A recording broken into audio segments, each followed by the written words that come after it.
అధర్మస్య తదాత్మానం సృజామ్యహం. జగన్మోహన్ రెడ్డి గారు కన్యా లగ్నంలో పుట్టారు. ద్వితీయంలో కుజుడు, తృతీయంలో బుధుడు శుక్రుడు, చతుర్థ స్థానంలో రవి గురు రాహువులు, నవమ స్థానంలో శని, దశమంలో చంద్రుడు కేతువు. ఆయనది మిథున రాశి అయింది.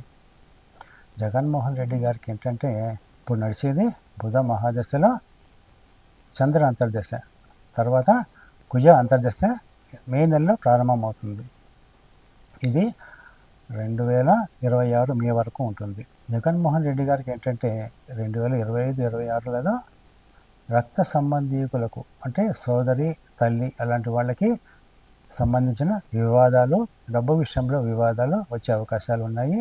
తర్వాత ఆయన కూడా కొంత అనారోగ్యం చేస్తుంది, డబ్బు నష్టం ఉంటుంది. తర్వాత ఆయన మాట వల్ల కొంత అపఖ్యాతి వచ్చే అవకాశాలు ఉన్నాయి. ఎందుకంటే కుజుడు ద్వితీయ స్థానంలో ఉన్నాడు కాబట్టి మాట వల్ల అపఖ్యాతి వస్తుంది. తర్వాత 2029లో మళ్ళీ ఎన్నికలు అవుతాయి. 24లో అయినాయి కదా, మళ్ళీ 5 ఏళ్ళకి. 2028లో జగన్మోహన్ రెడ్డి గారు ఆరోగ్య విషయంలో చాలా జాగ్రత్త వహించాలి.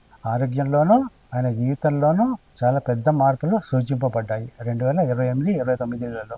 అభ్యుత్థానం అధర్మస్య తదాత్మానం సృజామ్యహం.